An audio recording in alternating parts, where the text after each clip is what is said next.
The auction house on Kepler Station buzzed with the usual mix of traders, collectors, and curiosity seekers from across the galaxy. Holographic displays flickered above each cage, showing vital statistics and asking prices for the exotic creatures within. The air thrummed with translator devices working overtime to convert the babble of alien languages into something resembling order. Tommy Chen pressed his small nose against the reinforced viewing window, his breath fogging the transparent aluminum as he watched a parade of strange and wonderful beings. At 8 years old, he was the youngest person in the auction house by several decades, but his father's work as a xenobiologist meant Tommy had grown up around aliens of all shapes and sizes. Today was supposed to be educational, a chance to see rare species from the Outer Rim territories. "Stay close, Tommy," Dr. Marcus Chen called from across the room, where he was examining a crystalline creature that sang in harmonious frequencies. "And remember, we're just observing today." Tommy nodded absently, his attention caught by something in the corner cage. Unlike the other enclosures, this one sat in shadow, and the crowd seemed to avoid it entirely. The holographic display above it flickered intermittently, as if even the technology wanted to ignore what lay within. Curiosity getting the better of him, Tommy wandered over to the neglected cage. Inside, curled into a tight ball on the cold metal floor, was the most unusual creature he had ever seen. It had the general shape of a large dog, but its fur shifted colors like oil on water, flowing from deep purple to silver to midnight blue as it breathed. 4 eyes were closed in what looked like sleep, arranged symmetrically on its elongated skull. Most striking of all were the small, membranous wings folded against its back. Too small for flight, they seemed almost decorative. "Beautiful, isn't she?" Tommy jumped at the voice. A tall, stick-thin alien with green skin and too many joints in his arms had approached silently. The creature's translator box identified him as a Zentaurian trader. "What is she?" Tommy asked, his voice barely above a whisper. "A Vorthak. Very rare. This one's from the Andromeda Spiral, long way from home." The trader's voice carried a note of sadness that the translator couldn't quite mask. "Been here 3 months. Nobody wants her." "Why not?" The Zentaurian looked uncomfortable, his skin shifting from green to a muddy brown. "Well, you see, young human, Vorthak are telepathic. Most species find that disturbing. They can sense emotions, sometimes surface thoughts. Makes people nervous." Tommy stared at the sleeping creature. "Can she read my mind right now?" No. She's sedated. Auction house policy for telepathic species. Keeps them calm, keeps buyers from getting spooked." The trader paused. "Though between you and me, I don't think this one would hurt a plasma fly. She's been nothing but gentle since she arrived." "How did she get here?" The Zentaurian's color darkened further. "Her planet was strip-mined. Corporation claimed there were no sentient species there, but—" He gestured helplessly at the cage. "Vorthak don't build cities or use technology the way we do. They live in harmony with their environment. Easy to overlook if you're not looking carefully." Tommy felt his chest tighten. "So she's all alone?" "Last of her kind, as far as we know. That's what makes her so valuable to collectors, and so dangerous to most buyers. A telepathic creature in grief."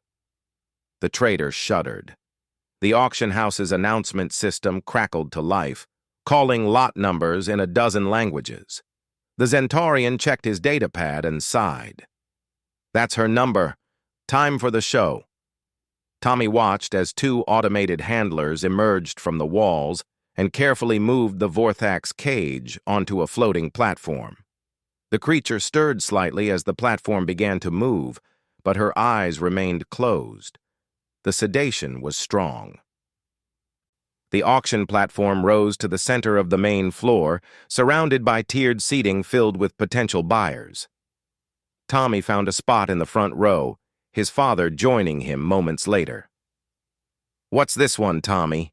Dr. Chen asked, pulling out his own data pad to research the lot. "A Vorthak. She's the last one." Dr. Chen's expression grew serious as he read.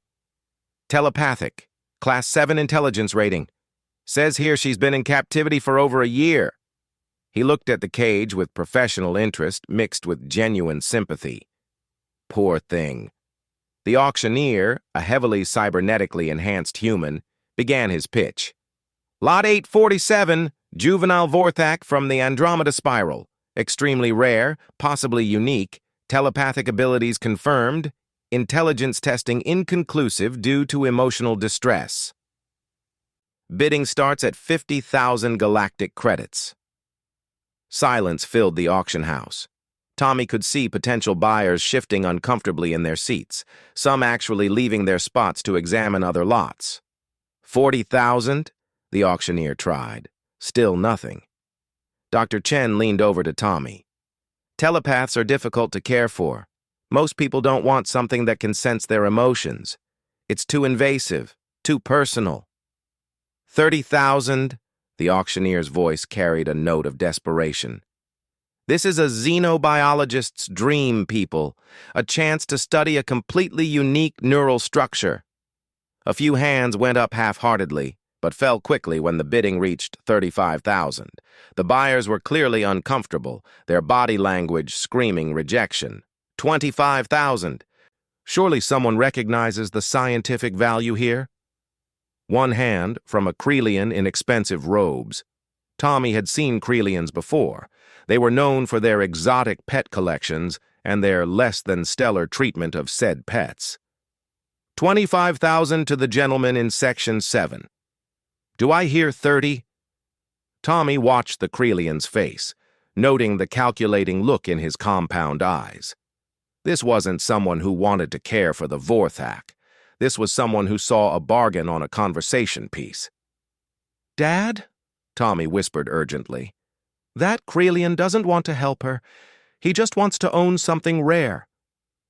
Dr. Chen followed his son's gaze and frowned. He knew the Krelian by reputation, Lord Vissix, whose collection of rare creatures was famous for its high turnover rate. Not because he sold them, but because he wasn't particularly good at keeping them alive. "I'm afraid there's not much we can do, Tommy. Even at 25,000, she's far outside our budget." 25,000 going once, the auctioneer called. Tommy felt something twist in his stomach. The Vorthak's wings had started to flutter slightly, as if she could sense the rejection even through the sedation. Her color-changing fur had shifted to a dull gray that somehow looked like sadness made visible. "Going twice?" Without fully thinking about what he was doing, Tommy stood up and shouted, 30,000! The auction house fell completely silent. Hundreds of alien eyes turned to stare at the small human boy. Dr. Chen's face went pale. "Tommy, what are you doing?" he hissed. "I have to help her, Dad. Look at her." Dr. Chen looked at the cage, where the Vorthak had somehow sensed the attention and opened one of her 4 eyes. The eye was a swirling galaxy of colors, beautiful and intelligent and utterly heartbroken. "Do I hear 35? The auctioneer asked, clearly baffled by the turn of events. Lord Vissix raised his hand, annoyance clear in his posture. "Dad, please," Tommy whispered. "I'll do extra chores for a year. I'll give up my allowance. I'll clean the lab every day."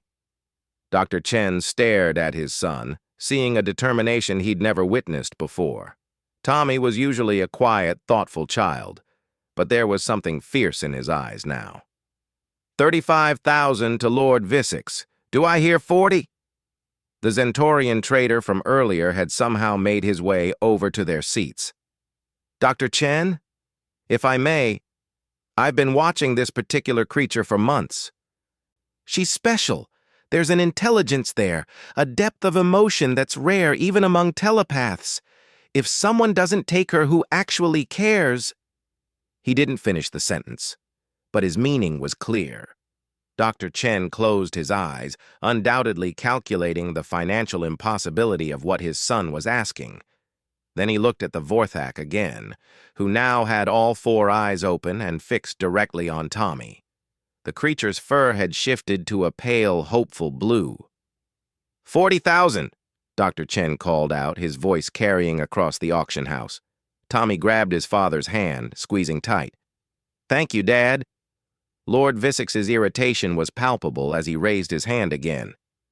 50,000. This is insane, Dr. Chen muttered. But Tommy could see the exact moment his father's professional curiosity overrode his financial sensibility. 60,000. The bidding war that followed was brief but intense. Other buyers, perhaps inspired by the passion they were witnessing, began to take an interest. But Lord Vissix had deeper pockets than most, and his determination to not be outbid by a human child was obvious. At 90,000 credits, Dr. Chen finally had to stop. His research grant for the entire year was barely twice that amount. 90,000 to Lord Vissix, the auctioneer announced. Going once. Tommy felt tears threatening to spill over. The Vorthak seemed to sense his distress, and her fur shifted to the same dull gray as before, only darker. Going twice? 100,000 credits, a new voice called from the back of the auction house. Everyone turned to see an elderly human woman making her way down the stairs. Tommy recognized her immediately. Dr. Sarah Okafor, the head of the Xenological Ethics Committee and one of his father's colleagues. Dr. Okafor, the auctioneer acknowledged. 100,000 from the committee. Do I hear 110? Lord Vissix hesitated, clearly calculating whether his desire for the creature was worth going toe-to-toe with one of the galaxy's most respected xenobiologists. Sold to Dr. Okafor for 100,000 credits, the auctioneer finally announced. Tommy slumped in his seat, disappointment washing over him. They'd tried their best, but it wasn't enough. Dr. Okafor had reached their row and was speaking quietly to Dr. Chen. Tommy caught fragments of the conversation. Ethics review, improper care standards, emergency intervention. Then Dr. Okafor turned to Tommy with a smile. Young man, I understand you started this bidding war out of compassion for this creature. Tommy nodded, not trusting his voice. Well then, I have a proposition for you. The Ethics Committee has the authority to place protected species with qualified caretakers for research and rehabilitation purposes. Dr. Chen, would you be interested in a long-term placement program? Dr. Chen blinked in surprise. Sarah, are you saying? I'm saying that creature needs someone who cares about her well-being, not her rarity. And from what I just witnessed, I think we've found exactly that. She looked at Tommy again. Of course, caring for a telepathic being is a significant responsibility. It would require daily attention, specialized nutrition, emotional stability in the household. We can do it, Tommy said immediately. I promise we can do it. Dr. Okafor smiled. I believe you can. The committee will cover all expenses, and Dr. Chen's research on Vorthak psychology could be invaluable for any future rescue efforts. Consider it a partnership. As the paperwork was processed and the transport arrangements made, Tommy found himself back at the Vorthak's cage. The sedation was beginning to wear off, and she was more alert now. Her four eyes tracked his movement with obvious intelligence. Hello?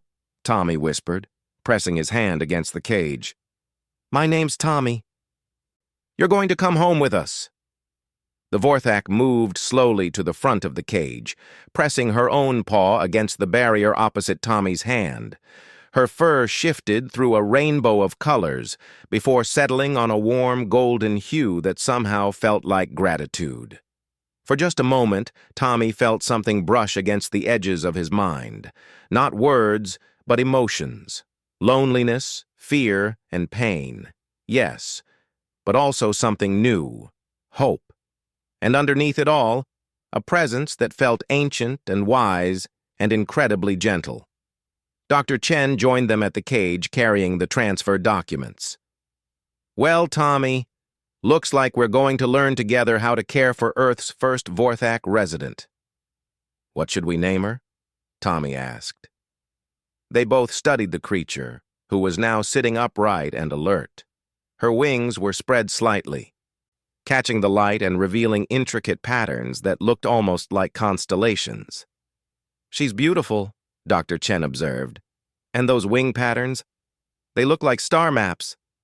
"Stella," Tommy said immediately. "Her name is Stella." The Vorthak, Stella, tilted her head at the name, and her fur brightened to a brilliant gold. Somehow Tommy knew she approved. As they prepared for the journey home, Tommy felt an excitement mixed with nervousness. He'd never been responsible for another being's well-being before, especially one as unique and intelligent as Stella. But looking at her now, alert and hopeful for the first time since he'd seen her, he knew they'd made the right choice. The transport shuttle was waiting, specially configured with a proper enclosure for Stella's journey. As they loaded her aboard, Tommy noticed the Zentarian trader watching from nearby. "Thank you," the trader said quietly to Dr. Chen. "I've been worried about her for months. She deserves better than to be someone's trophy." "She'll be family," Tommy said firmly. The trader's skin shifted to a pleased yellow-green. "Yes," he said, "I believe she will." As the shuttle lifted off from Kepler Station, Tommy watched through the viewport as they headed toward Earth. Stella was in the seat beside him, no longer caged, but secured in a comfortable travel harness. Her fur had settled into a steady, peaceful blue, and her 4 eyes were fixed on the stars rushing by outside. Tommy had no idea what challenges lay ahead or how much his life was about to change. He couldn't have imagined that Stella would prove to be far more than just an intelligent companion, or that their bond would eventually touch the hearts of humans and aliens alike across the galaxy. All he knew in that moment was that Stella was safe. She was coming home with them. And somehow, that felt like the most important thing in the universe. The first week with Stella in the Chen household proved to be more challenging than anyone had anticipated. Dr. Chen had converted the basement into a comfortable living space for her, complete with temperature controls, specialized lighting that mimicked her home planet's dual suns, and a diet carefully researched from xenobiological databases. But Stella barely ate, spending most of her time curled in the corner, her fur a persistent dull gray. "She's grieving," Dr. Chen explained to Tommy over breakfast on the 4th day. "Vorthak are highly social creatures. In the wild, they lived in family groups of 20 to 30 individuals. She's not just mourning her planet. She's experiencing a profound loneliness that her species wasn't designed to handle." Tommy pushed his cereal around his bowl, guilt gnawing at his stomach. "Maybe we made things worse by bringing her here." "No, son. Lord Visix would have had her in a display case by now. At least here, she has a chance to heal." Dr. Chen paused. "But healing takes time, especially for a telepath. She can probably sense our emotions, and she knows we're worried about her. That might be making things harder." After school that day, Tommy made a decision. Instead of hovering anxiously around Stella's space like he had been doing, he simply sat on the floor nearby and pulled out his homework. He didn't try to interact with her or force any kind of contact. He just existed in the same space, focusing on his math problems and letting his mind settle into the calm concentration that schoolwork required. After about an hour, he noticed movement in his peripheral vision. Stella had uncurled from her corner and was watching him with 2 of her 4 eyes, the other 2 still closed in what seemed to be a cautious half-sleep. Her fur had shifted from gray to a tentative silver. Tommy continued working, occasionally mumbling to himself as he struggled with a particularly difficult equation. He could feel Stella's attention, but he didn't acknowledge it directly. Instead, he let his emotions flow naturally. Frustration at the math problem, satisfaction when he solved it, mild amusement at a doodle he'd drawn in the margin of his notebook. By the time his father called him for dinner, Stella had moved several feet closer, though she still maintained her distance. Most importantly, her fur had shifted to a pale blue that somehow felt less despairing than the gray. This became Tommy's routine. Every day after school, he would sit in Stella's space and simply exist alongside her. He did homework, read books aloud, and sometimes just talked about his day. Not to her specifically, but in a way that included her presence. He shared his emotions freely, not hiding his frustration when he got a bad grade on a test or his excitement when he learned something new in science class. Gradually, Stella began to respond. First, she started eating again, though only when Tommy was present. Then she began to move around more, exploring her space with growing curiosity. Her fur started cycling through more colors, blues and greens, and occasionally even a tentative yellow that felt like cautious happiness. The breakthrough came 2 weeks after her arrival. Tommy was reading aloud from one of his favorite books, a story about a boy who befriended a dragon, when he felt something brush against his mind. It wasn't words or images, but something far more direct. A feeling of gratitude so pure and overwhelming that it brought tears to his eyes.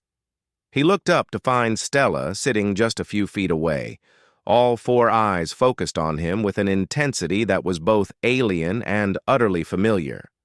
Her fur was cycling through complex patterns of gold and blue that seemed to pulse in rhythm with her breathing.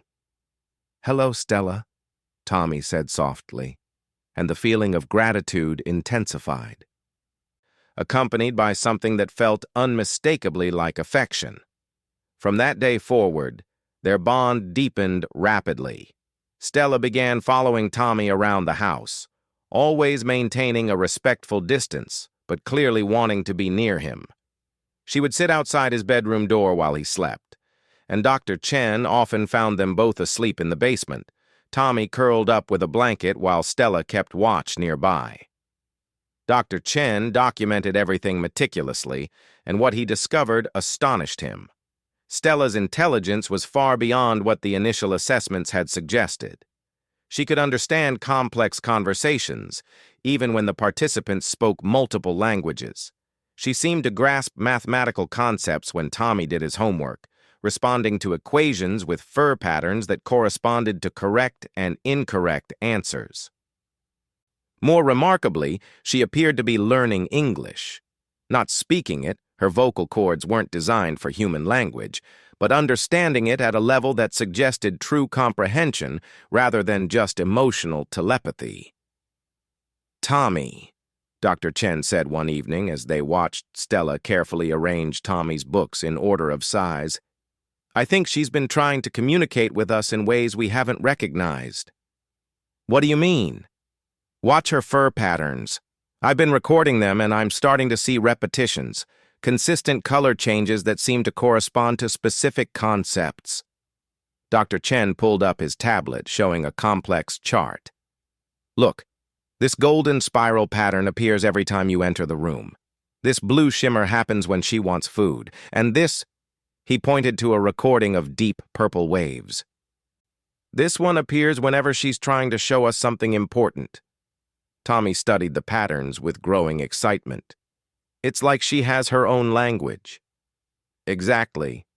And I think she's been trying to teach it to us." That night, Tommy had an idea.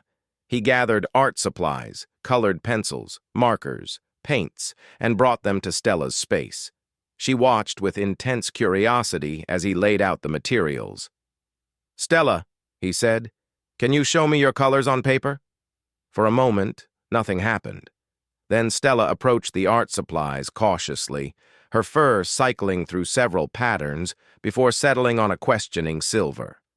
She reached out with one paw and gently touched a blue marker, and immediately her fur shifted to match the exact shade. Tommy's heart raced. "Yes, like that. Can you draw with it?" What followed was unlike anything Dr. Chen had documented in xenobiological literature. Stella, holding the marker awkwardly in her mouth, began to draw. Her lines were shaky at first, clearly unfamiliar with the medium, but the intent was unmistakable. She drew swirling patterns that matched the fur displays Tommy had seen, then looked at him expectantly. "Is this your language?" Tommy asked. Stella's fur blazed with the golden spiral pattern Dr. Chen had identified as her Tommy response, and she immediately drew the same spiral on paper. Dr. Chen nearly dropped his recording equipment when Tommy called him downstairs. Watching Stella deliberately create visual representations of her communication patterns was revolutionary. No one had ever documented a Vorthak using tools, let alone adapting to an entirely foreign medium of expression. Over the following weeks, their three-way communication system evolved rapidly. Stella would draw her color patterns, Tommy would respond with words and emotions, and Dr. Chen documented everything while providing context and interpretation. They discovered that Vorthak communication was incredibly sophisticated, incorporating not just color and pattern, but also timing, intensity, and emotional undertones that their technology could barely begin to measure. More importantly, Stella began sharing her memories. Through combinations of drawings, telepathic emotion sharing, and patient interpretation, she painted a picture of Vorthak society that was unlike anything in xenobiological records. Vorthak didn't build cities because they didn't need to. Their telepathic abilities allowed them to maintain constant, gentle contact with their family groups across vast distances. They shaped their environment through subtle influence rather than gross manipulation, encouraging certain plants to grow while discouraging others, guiding weather patterns through methods that seemed almost magical. They were gardeners, Dr. Chen realized, studying Stella's latest drawings. The entire planet was their garden, and they tended it with their minds. But the drawings also revealed the tragedy of her species' end. The mining corporation had detected massive mineral deposits beneath the Vorthak's carefully maintained ecosystems. Unable to recognize the sophisticated environmental management as a sign of intelligence, they had classified the planet as uninhabited and strip-mined it without hesitation. Stella's drawings of those final days were heartbreaking, swirls of black and red that conveyed panic, loss, and desperate attempts at communication that went unheard. She had been captured during the evacuation of the last Vorthak settlement, too young to understand why her family wasn't coming back for her. Tommy found himself crying over these images, and Stella would immediately shift to comforting colors, sharing feelings of warmth and safety that helped heal the empathic wounds her memories opened. But it was during one of these emotional exchanges that they discovered Stella's most remarkable ability. Tommy had been having nightmares for several days running, normal childhood fears amplified by stress from a difficult week at school. He hadn't told anyone about them, but Stella seemed to sense his distress. One night, as Tommy lay in bed struggling with insomnia and anxiety, he felt Stella's presence at the edge of his consciousness. Gently, carefully, she shared with him the Vorthak equivalent of a lullaby, not sounds, but emotions and images of safety, comfort, and peace. The nightmares stopped immediately, replaced by dreams of soaring through star-filled skies on iridescent wings. Dr. Chen was initially concerned about the depth of telepathic contact between Tommy and Stella, but medical scans showed no negative effects.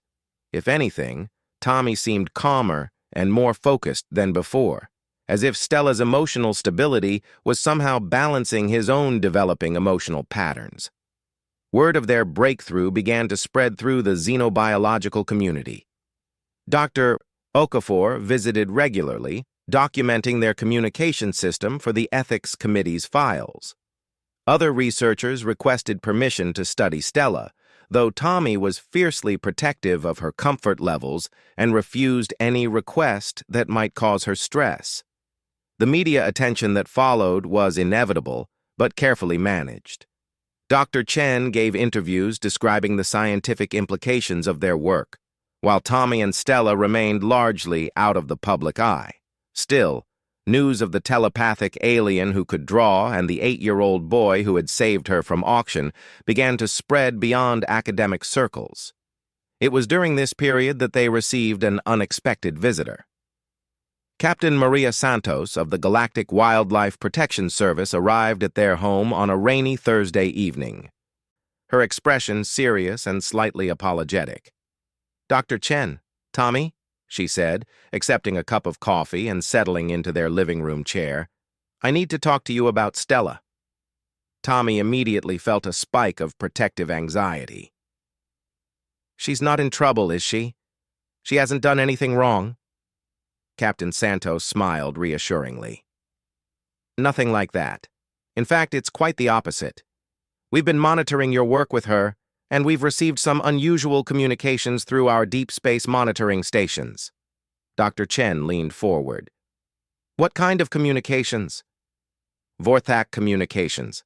Stella's not the last of her kind, Dr. Chen. We've detected at least 3 other survivor groups scattered across the galaxy. Small groups, mostly traumatized refugees who've been hiding in uninhabited systems, afraid to make contact with any of the galactic communities." Tommy's heart leaped. "Other Vorthak? Like Stella?" "Similar to Stella, yes. But here's the interesting part. They've been trying to communicate with each other using long-range telepathic techniques that our equipment can barely detect. And recently, those communications have changed. They've become more hopeful, more focused. We think they're responding to something." Dr. Chen looked at Stella, who had been following the conversation with obvious intelligence, her fur cycling through increasingly excited patterns of gold and silver. "You think they're responding to Stella?" he said. "We think Stella's emotional healing, her growing sense of safety and family, is broadcasting across telepathic channels we don't fully understand. She's become a beacon of hope for her species." Captain Santos paused. "Dr. Chen, we'd like to ask if you'd be willing to help us attempt contact with the other survivor groups. Stella might be the key to reuniting what's left of the Vorthak species." Tommy felt a complex mix of emotions: excitement at the possibility of Stella finding others like her, but also fear that he might lose the companion who had become so important to his life. Stella moved closer to him, pressing against his leg, and he felt her sending reassuring thoughts: safety, family, together. "What would that involve?" Dr. Chen asked. "A deep space mission to the nearest survivor group. It would take about 6 months round trip, and we'd need both of you. Tommy because of his unique bond with Stella, and you because of your expertise in Vorthak psychology and communication." Tommy looked at his father, then at Stella, whose fur had settled into a pattern he'd never seen before, deep blue shot through with silver threads that seemed to pulse with anticipation. "Dad," Tommy said quietly, "I think she wants to help them." Dr. Chen studied his son and the alien creature who had become part of their family. 6 months in space was no small commitment, and the mission would be dangerous. But the opportunity to help reunite a scattered, traumatized species was exactly the kind of work he'd become a xenobiologist to do. "Captain Santos," he said finally, "when do we leave?" The GSV Harmony was unlike any ship Tommy had ever seen. Built specifically for delicate first contact situations, it combined cutting-edge technology with comfortable living spaces designed to accommodate multiple species. Their quarters were spacious enough for Stella to move freely, with specially installed lighting systems that could replicate the exact wavelengths of her destroyed homeworld. Captain Santos introduced them to the diverse crew as they settled in for the journey. Dr. Elena Vasquez, the mission's xenopsychologist, would help interpret any complex emotional or mental trauma they encountered. Commander Zektar, a 4-armed Prelasian with extensive experience in survivor rescue operations, would handle security and logistics. Most importantly, Dr. Lin Zhao, a specialist in telepathic species, would monitor all psychic communications to ensure everyone's safety. The survivor group we're approaching calls themselves the Wandering Grove, Captain Santos explained during their first mission briefing. 15 individuals, including several juveniles. They've been hiding in the Kepler 442 system for nearly 2 years, sustaining themselves by tending small ecosystem pods they've managed to create on an uninhabited moon. Dr. Chen studied the long-range sensor data. They're trying to recreate their homeworld environment. That's actually quite remarkable. It suggests they've retained their species' ecological knowledge despite the trauma. Stella had been unusually quiet during the briefing, her fur cycling through patterns that Tommy recognized as deep concentration. When Dr. Zhao activated the ship's telepathic monitoring equipment to attempt long-range contact, Stella's response was immediate and dramatic. Her entire body began to glow with shifting patterns of light that had never seen before. The fur colorations became so intense they seemed to emit their own illumination, and Tommy felt a sudden rush of emotions that weren't his own. Joy, longing, hope, and a desperate reaching sensation, as if Stella was trying to bridge an impossible gap with pure will. "Contact established," Dr. Zhao announced, her voice filled with awe. "I've never seen anything like this. Stella isn't just communicating with them, she's creating a telepathic bridge that spans light years. The emotional resonance is off the charts." Through their shared bond, Tommy began to experience fragments of the communication. Images flashed through his mind.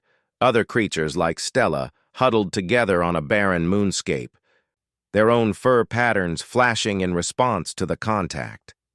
But underneath the joy of reconnection was a deep current of fear and mistrust. "They're scared," Tommy said, interpreting what he was feeling through Stella. "They've been hurt by other species before. They don't know if they can trust anyone who isn't Vorthak."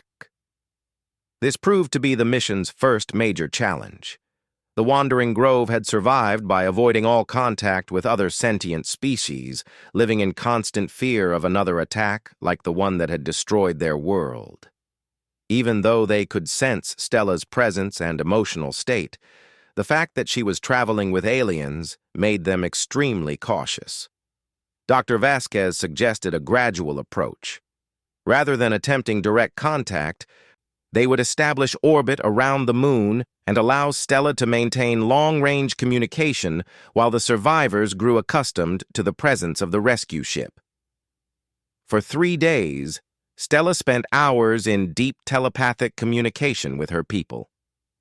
Tommy stayed with her during these sessions, providing emotional support and helping to interpret the complex feelings that flowed between them. What he learned broke his heart and filled him with determination in equal measure. The Wandering Grove's leader was an elderly female named Moonweaver, one of the few adult survivors from Stella's original world. Through her, Tommy learned the true scope of the tragedy that had befallen the Vorthak. Their planet hadn't just been strip-mined, it had been completely destroyed. Its core destabilized by the aggressive extraction techniques used by the mining corporation. The survivors weren't just refugees, they were the last keepers of an entire civilization's worth of knowledge, culture, and ecological wisdom. And they were dying. Not from disease or injury, but from a kind of spiritual starvation that came from being separated from the living ecosystems they were meant to tend. Vorthak don't just live in harmony with nature, Dr. Chen realized as he studied Tommy's translations of the communications. They're symbiotically connected to it. Without a proper ecosystem to maintain, they're slowly losing their connection to life itself. This revelation changed everything. The mission could no longer be just about rescue, it had to be about restoration. But how do you recreate an entire planet's worth of biodiversity from memory? The answer came from an unexpected source. During one of Stella's communication sessions, Tommy felt her suddenly become excited about something.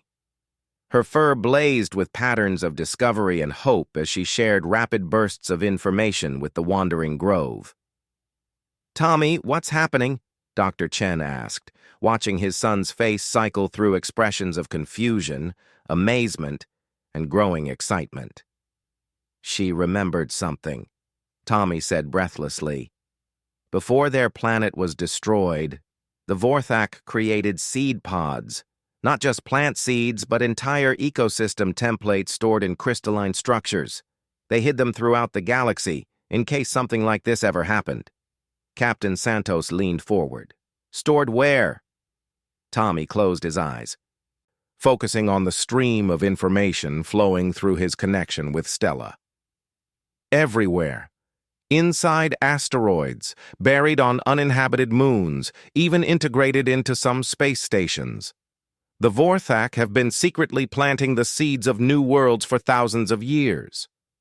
Dr. Zhao's eyes widened. "That's why they never developed advanced technology. They didn't need it. They were playing a much longer game." The implications were staggering. The Vorthak hadn't just been the victims of galactic expansion. They had been its gardeners, secretly ensuring that life could flourish even in the most unlikely places. The galaxy was full of their hidden gifts, waiting for the right minds to awaken them. Working with the Wandering Grove's collective memory, the crew of the Harmony began to locate the nearest seed pods. The first was found in an asteroid belt just 2 days' journey away, embedded in what looked like ordinary rock, but contained crystalline structures that practically hummed with dormant life energy. When they brought the first pod aboard, Stella's reaction was transformative. Her fur lit up with patterns Tommy had never seen, and he felt through their bond the deep satisfaction of a creature connecting with its true purpose. But more than that, for the first time since he'd known her, Stella felt complete. The pod itself was beautiful beyond description. No larger than Tommy's fist, it contained what Dr. Zhao's scans revealed to be genetic templates for over 1,000 different species, along with complex environmental instructions that seemed to be encoded in some form of crystalline memory. "It's like a computer program written in living crystal," Dr. Vasquez marveled, "but designed to interface with telepathic minds rather than electronic systems." Under Stella's guidance, they activated the pod in one of the ship's biolabs.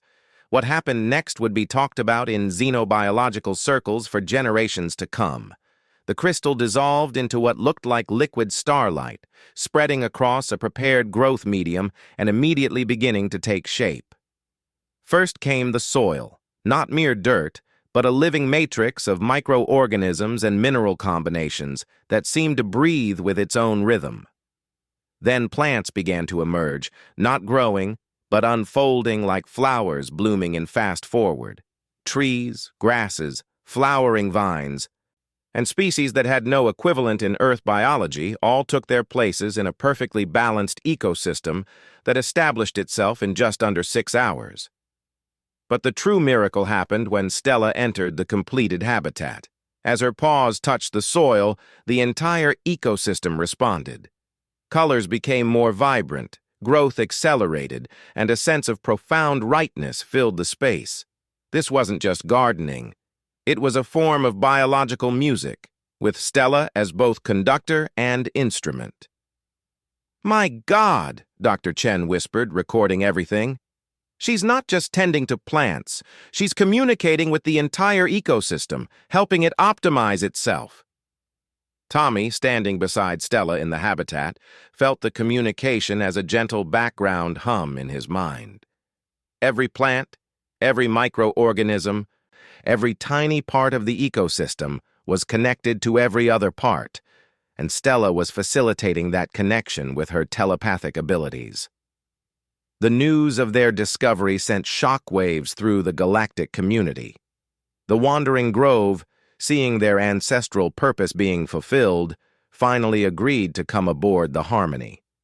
When the 15 survivors were reunited with Stella, the emotional resonance was so powerful that every telepathic species within a dozen star systems reported feeling it. But Tommy's favorite moment came when he met the Wandering Grove's youngest member, a juvenile Vorthak named Star Whisper, who was barely older than Stella herself. Like Stella, Star Whisper had been separated from family during the evacuation, and watching the two young Vorthak finally meet others of their own kind brought tears to Tommy's eyes. The reunion wasn't without its challenges. Many of the survivors suffered from what Dr. Vasquez identified as severe psychological trauma.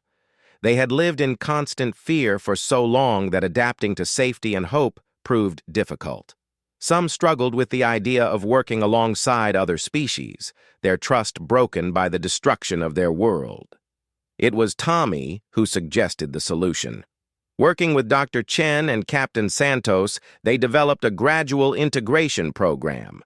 Rather than forcing the survivors to adapt to existing galactic society, they would help them rebuild Vorthak civilization in a new form, one that could coexist peacefully with other species while maintaining their unique connection to ecological harmony. The Galactic Council, impressed by the discovery of the Seed Pod network and its implications for terraforming and ecological restoration, provided funding for the largest humanitarian and scientific project in recorded history. The Vorthak Restoration Initiative would locate and activate seed pods throughout the galaxy, creating new garden worlds where the surviving Vorthak could live and work while sharing their knowledge with other species. Tommy found himself at the center of it all, serving as the primary human interpreter for Vorthak communications. His unique bond with Stella had grown to encompass the other survivors as well, and his natural empathy made him invaluable in helping traumatized Vorthak adjust to their new circumstances. The first new garden world was established in the Kepler 442 system, where the Wandering Grove had been hiding. Within months, their barren moon had been transformed into a lush paradise that supported not only the Vorthak survivors, but also several species of refugees from other ecological disasters. Tommy and his family took up permanent residence on the new world, with Dr. Chen becoming the director of the Vorthak Cultural Preservation Project. Their home was a living structure that had grown from seed pod technology, shaped by Vorthak ecological techniques, into a perfect harmony of comfort and environmental integration. But the real magic happened as news of the restoration project spread throughout the galaxy. Other species began to volunteer their help, bringing their own knowledge and resources to support the rebuilding effort. The project became a symbol of what was possible when different species worked together for the greater good. Tommy, now 11 years old, often stood on the balcony of their living home, watching Stella and the other Vorthak tend to their new garden world. The sight never failed to fill him with wonder. Plants grew in patterns that seemed almost musical. Colors flowed across the landscape like visible songs, and the very air hummed with the contentment of a world in perfect balance. Stella had grown larger and more magnificent, her fur now displaying patterns of such complexity that Dr. Zhao claimed they represented a new form of art. But more than that, she had grown into her role as a teacher and guide, helping other survivors heal from their trauma while passing on the ecological knowledge that was their species' greatest gift. The bond between Tommy and Stella remained as strong as ever, but it had evolved beyond simple companionship into something that resembled a deep spiritual partnership. They worked together to facilitate communication between species, to solve ecological problems, and to help traumatized beings of all kinds find healing and purpose. One evening, as they walked together through a grove of singing trees that hadn't existed anywhere in the galaxy for over a decade, Tommy asked Stella a question that had been weighing on his mind. "Do you ever regret leaving the auction house? I mean, if you hadn't come with us, maybe you would have found the other survivors sooner." Stella's response came not in words, but in a flood of emotion and memory. Tommy saw himself as Stella had first seen him, a small human child pressing his hand against her cage, offering comfort to a creature he barely understood. He felt her gratitude for his family's care, her joy in their growing communication, her deep satisfaction in her work with the restoration project. But most powerfully, he felt her absolute certainty that everything had happened exactly as it was meant to. Her time with Tommy's family hadn't delayed her reunion with her people. It had prepared her for it.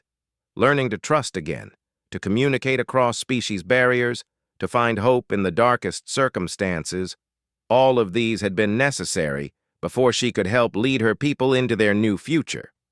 The restoration project continued to expand, with new garden worlds being established throughout the galaxy.